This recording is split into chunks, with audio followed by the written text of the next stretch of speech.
Everyone, welcome to our channel. मैं हूं Aishwarya. Pregnancy में 9 मंथ तक आपके स्तनों में कई बदलाव होते हैं।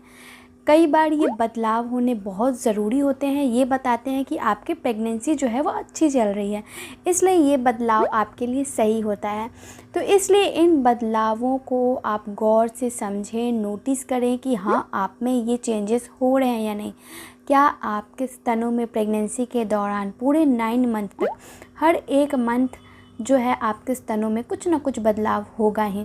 जैसे ही अर्ली प्रेगनेंसी होती है, मतलब जैसे ही आप प्रेगनेंसी कंसीव करती हैं, वैसे ही आपके स्तनों में बदलाव होने शुरू हो जाते हैं।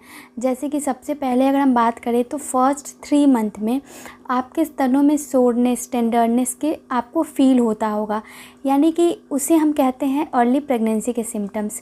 जैसे ही प्रेगनेंसी कंसीव होती है, वैसे ही हार्मोन्स जो है, प्रेगनेंसी के हार्मोन्स रिलीज़ होने शुरू हो जाते हैं और उन्हीं में से एक सिम्टम्स आपके स्तनों में दिखता है, जो होता है सोरनेस और टेंडरनेस फील होना। तो ये काफ़ी ज़्यादा ज़रूरी होता है। ज़रूरी नहीं है कि ये सिम्टम्स सारी महिलाओं को फील हो, कई हद तक बहुत सारी महिलाओं में ये टेंडरनेस और सोरनेस के सिम्टम्स पाए जाते हैं। नेक्स्ट जो है वो ये है कि स्तनों का आकार बढ़ना। प्रेगनेंसी में हर मंथ स्तनों का आकार बढ़ना बहुत ज़्यादा ज़रूरी है, क्योंकि इससे ये पता चलता है कि आपके बेबी की डेवलपमेंट भी सही से हो रही है और बेबी के खुराक के लिए, बेबी के डेवलपमेंट के लिए डिलीवरी के बाद उसमें दूध का उत्पादन हो, जिससे कि बेबी की डिलीवरी के बाद डेवलपमेंट है, ग्रोथ है, वो सुचारू रूप से हो सके। इसलिए ये एक नेचुरल प्रोसेस है कि अपने आप स्तनों में दूध का आना और अपने आप स्तनों का आकार बढ़ना प्रेगनेंसी में काफ़ी ज़्यादा ज़रूरी होता है। कई महिलाओं में 9वें महीने में ही कोलेस्ट्रॉम जो है वो आने लगता है। तो ये ऐसा नहीं है कि कोलेस्ट्रॉम बिल्कुल ज़्यादा मात्रा में आने लगेगा, दूध के जैसा बहाव होने लगेगा, नहीं। ये थोड़ी मात्रा में कोलेस्ट्रॉम आता है और उसके बाद आपके डिलीवरी के बाद दूध जो है वो महिलाओं के स्तनों से आने लगता है और बच्चे के खुराकी के लिए काफ़ी ज़्यादा ज़रूरी होता है। तो इसलिए 9वें महीने में भी कोलेस्ट्रॉम आते हैं महिलाओं को। तो ये भी एक पॉजिटिव वे में आप ले सकती हैं। अब नेक्स्ट जो है, प्रेगनेंसी में बहुत सारी महिलाओं को बढ़े हुए स्तनों के आकार के कारण स्ट्रेच मार्क भी दिखने लगता है।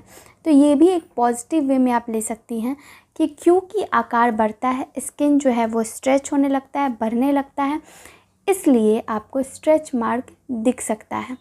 नेक्स्ट ये है कि निपल्स के रंग में बदलाव आना, डार्क होना।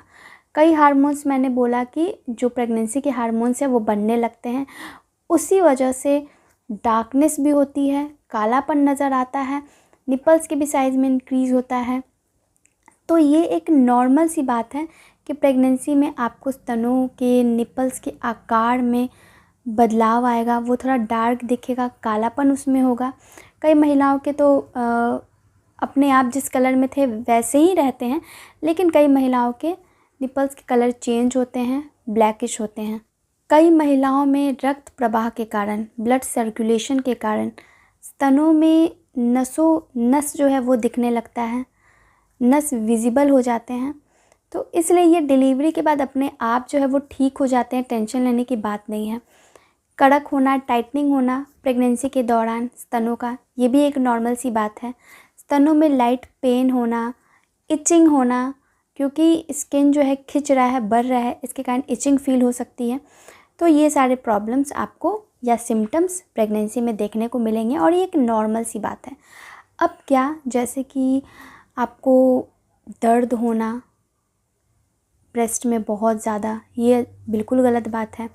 ब्रेस्ट में से अगर म्यूकस या फिर कुछ ऐसा पदार्थ निकल रहा है, लिक्विड, ये थोड़ा गंभीर समस्या है।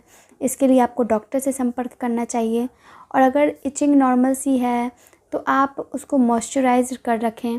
इचिंग से राहत पाने के लिए नारियल का तेल भी आप उपयोग कर सकती हैं। तो ये सब घरेलू उपाय कर सकती हैं। लेकिन अगर आपको ऐसा लगे कि स्तनों में कोई भारी समस्या है जिसके लिए आपको डॉक्टर से संपर्क करना चाहिए, तो ज़रूर करें। आई होप कि आपको ये वीडियो पसंद आया हो। वीडियो पसंद आया तो वीडियो को लाइक, चैनल को सब्सक्राइब और कमेंट करते जाएं। धन्यवाद।